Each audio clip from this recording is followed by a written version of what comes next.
አሰላሙ አለይኩም ወራህመቱላሂ ወበረካቱ። ውድና የተከበራችሁ የቻናላችን ቤተሰቦች እንዴት ናችሁ? ሰላም ናችሁ ወይ? ስራ እንዴት ነው? ለማን ነው? ልሸጋ ነው? የት ነው አለ ነው? እኔ እናቴ ቤት ነው እንግዳ የጋበዝኳት። ሰላም አለይኩም ባያቸው። ሰላም አለይኩም ወራህመቱላሂ ወበረካቱ። የኛ ቤተሰብ የሮዛና የፈቲያ ቤተሰብ ቅርብ ቢሆን ሁሌ እንደዚህ ወጣ ብለን ብንሰራ ደስ ይላል። ብቻ ሩቅ ስለሆነ ነው። እንግዲህ ይሄ ሆነ አልሐምዱሊላህ በሁለት ጊዜ መጥቻለሁ። ማበረታቱን ሼር አድርጉን። ዛሬ እንግዲህ ደግሞ ከራሷ ቤት ተቀብለኝ ወደ እናቷ ቤት ይዛታለች። እንዴት አየሽው? ደስ ይላል ማሻአላህ። እናቴ ቤት ቅርብ ነው ወይስ ርቀት አለው? ቅርብ ነው። እናቷ ቤት ማሻአላህ ደስ የሚለውበት ነው የሰራችው።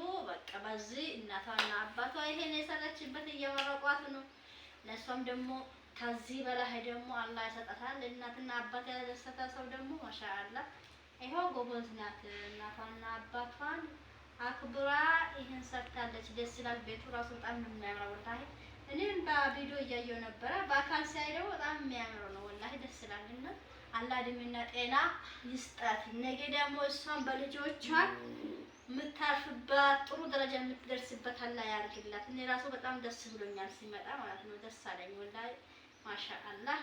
እንኳን ከራሷ አልፋ ለቤተሰብ የምትሆን የመዳም ቅመም እና እንግዲህ ያበረታቷት። እሷንም ደግሞ ደስ ይላል ማሻአላህ። የእናትና የአባት ምርቃት አላህ ይሰማል።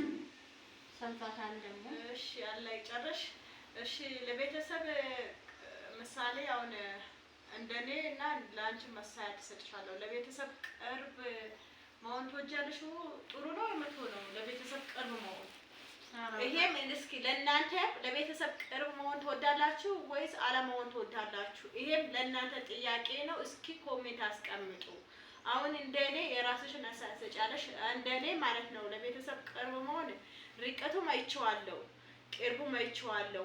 እኔ ሳላገባ በፊት የሁለት ቀንና የሶስት ቀን በነገራችን ላይ ምኞት ማለት ነው አላህ ያሳካዋል። ወላሂ ላዚም የማያሳካው ነገር የለው። እናንተ ከልባችሁ ተመኙ እንጂ እና መጀመሪያ ሳላገባ በፊት በቃ የሁለት ቀን የሶስት ቀን መንገድ የሚሆኑበት ከቤተሰብ ርቀት ትዳር ወፍቀኝ መጥለው ነበረ። መጀመሪያ ጊዜ አየሁት፣ ግን ርቀት ለምንም ጥሩ አይደለም። አይቼዋለሁ ወላሂ ርቀት አው ሰው ከሞተ ራሱ መጥቼ አልደርስም። በሁለት ቀን መንገድ ላይ አድሬ መጥቼ ነው መደርሰው ነበረ ማለት ነው። ከዛ ረብሻ ነበረ፣ ጦርነት ነበረ። በዛ ምክንያት ርቀቱን አይቼዋለሁ።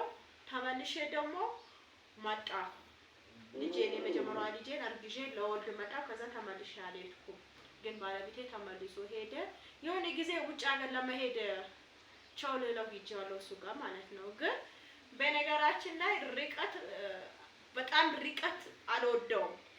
ምሳሌ አሁን እኔ ካለሁበት አዲስ አበባ ቢሆን ደስ ይለኛል። ትንሽ የአንድ ቀን እንትን ማደሪያ ማለት ነው። መጥተሽ ትደርሻለሽ። የአንድ ቀን እንትን ቢያንስ እኔ ካለሁበት ወደ አዲስ አበባ እወዳለሁ፣ ግን ከዚህ አልፎ ርቀት አልወድም። ቅርብ ደግሞ ለአንዳንድ ነገር ደግሞ ጥሩ ነው፣ ለአንዳንድ ነገር ደግሞ ብዙ እንትን አይደለም። ምክንያቱም ቅርቡ ለምንወደው የነሱን ችግር ምናምን የሆነ ነገር ብዙ ነገር ጫጫት የጎረቤት የሆነ አለ አይደለም እንደ ታዩታላችሁ። በተለይ ገጠር አካባቢ ያለባችሁ ልጆች ማለት ነው። ከዛ የሆነ እንትን ነገር ብዙ ነገር ትሰማላችሁ እና ለአንዳንድ ነገር ማወራው ነገር ካይር ነገር ነው። ማብራት መጣ፣ ማብራት ሂዶ ነበረ። ማብራት መጣ። መስኮት ለሶስት በኩል ነው የተከፈተ ነው። ያሳያችኋለሁ በኋላ በካሜራ ላይ ማለት ነው። እና ውድ የተከበራችሁ እህቶቼ እስኪ ለቤተሰብ ቅርብ ለመሆን ትወዳላችሁ አትወዱም? ይሄ ለእናንተ ነው። አልሐምዱሊላህ እኔ ርቀቱ ስላየሁት መጥቼ ደግሞ ያው ቅርብ ቦታ ቤተሰቦቼ አልሐምዱሊላህ ያው ቦታ አያዙልኝ። አሁን የሞተ ሰው ነው ወላሂ እንዴት ሆኖ የኔ መሬት እንደያዘልኝ ብቻ አላህ በጀነት ፍርዶስ ይወፍቀው። አንዳንዴ ጥሩ ሰው ከዚህ ሊቀመጥ ይለዋል። ያው መቼም እኛ እዛ ነው የምንሄደው። አላህ መጨረሻችን ያሳምርልን። ያው በኔ መሬት እሱ ነበረበት ሲሞ ነበረበት። ምን ታረጊዋለሽ? ብቻ አንዳንዴ ጥሩ ሰው እኮ እዚህ አይቀመጥም። አላህ ጀነት ፍርዶስ ይወፍቀው። በቃ ከዛ ቤተሰቦቼ እዚህ ያዙልኝ፣ ከዛ ቤት ሰሩልኝ። አሁን ከነሱ ቅርብ ነው። እመጣለሁ። ለኔ ቅርብ ነው እና ይሄ ላንቺ ነው። ምሳሌ ለቤተሰብ ነው ቅርብ መሆኑ በጣም ጥሩ ነው። ለምን ብትሉ አሁን የሆነ ሰው ቢታመም ወይም ደግሞ የሆነ ሰርግም ይሁን የሆነ ነገር ቢሆን ራሱ ከሆናችሁ እንደፈለጋችሁ ሮጣችሁ አትደርሱም። ብትታመሙ ወልዳችሁ እንኳን ብትተኙ አራስ ምናምን የሚያንከባክባችሁ ጎረቤት የራስ ሰው ቢኖር ነው። ለምሳሌ ወንድም እህትና እናት ካለች ቅርብ ስትሆን የሆነ ሁሉንም ነገር ችግርሽንም ይሁን የሆነ ነገር ራሱ ይፈታሉ። ሩቅ ከሆንሽ ደግሞ ሰው ደግሞ ገንዘብ ሁሌ አይዝም ቤቱ ላይ አንዴ ታጣላችሁ፣ አንዴ ታገኛላችሁ። ስለዚህ ደግሞ ከሩቅ ሀገር ገንዘብ ሮጣችሁ ብትታመሙ ራሱ ሞት ተብሲበት ራሱ ሮጠን አንደርስም። ስለዚህ ደግሞ ቅርብ በጣም አስፈላጊ ነው። የሰው ልጅ ደግሞ አንዴ ያጣል አንዴ ያገኛል እና በዛ ጉዞ ራሱ ወረፋ ወይ በዛል ወይ ደግሞ መጋጋጃ ታጣላችሁ። ገንዘብ ሁሌ አንይዝም። ስለዚህ ደግሞ ሮጠን በእግራችን ልንደርስ ለችግርም ለደስታም ለሁሉም ለክፉ ለደጉ ቅርብ ሲሆን ደስ ይለኛል። እኔ አሁን ያለሁት ትንሽ ይርቃል መቼም መሄድና አሁን ድሮ 20 ብር ነበር። አሁን 50 ብር ሆኗል። መሄድና ማምጣት 100 ብር የአንድ ሰው እና መሄድ 50 ብር ነው ማምጣት 50 ብር ነው። እንግዲህ አሁን እኔ ርቅ ያለው ማለት ነው። ያኔ ሁሉ ወጪ አልደርስም። እንግዲህ በመኪናና በመኪና እንሄዳለን ወይ ከዛ ከመኪና ወርደን ደግሞ በሞታር እንግዲህ በስልክ ነው የምንገናኘው። አሁን ገዝቼ የሰራበት ቦታ ይልቃል። ብቻ ምንም አናርግም። እንግዲህ ብቻ አላህ ይጠብቀን። መቼም ቢሆን ያው የ100 ብር መንገድ ካንም ብዙ ምንም አይልቅም። ቅርቡ ደግሞ ጥሩ ነው። ሩቅ አዲስ አበባ ከዛ ታንሰሽ እስከምትመጪ ድረስ የታመመ ራሱ ቶሎ አንደርስምና እኔ ቅርቡን ወድጄ ያለው ደስ ብሎኛል። አንቺም ራሱ ቅርብ ስለሆንሽ ተቸገርሽ ሁሉንም ትናገራለሽ። ልጆችሽ ነው እንደዚህ ታስቀምጫለሽ፣ ይደግፍሻል፣ ትደግፊያለሽ። ስለዚህ ደስ ይላል። እንወዳችኋለን እና እናከብራችኋለን። ዛሬ ዞር አድርገሽ የእናቷን ቤት ደግሞ አሳይ።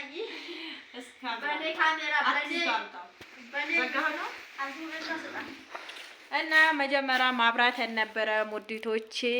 ይሄ በዚህ መስኮት ከፍቻለሁ፣ በዚህ በር በዚህ አያችሁት የተከፈተው ጫማ ማለቻለሁ ማርቋት ይሄው እናቷ ቤት እንዴት እንደሚያርጋ እንደሰራ እና በዛ ላይ ደግሞ ማብራት መጣ።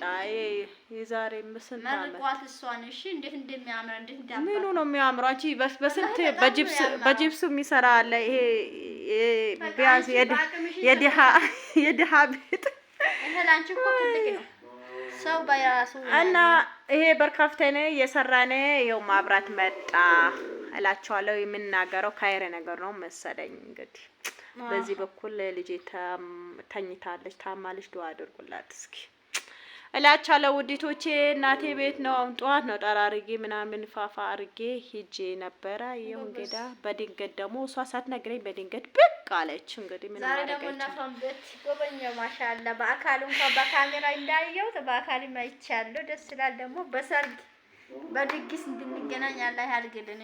እሺ፣ በቃ ሰላም አለይኩም።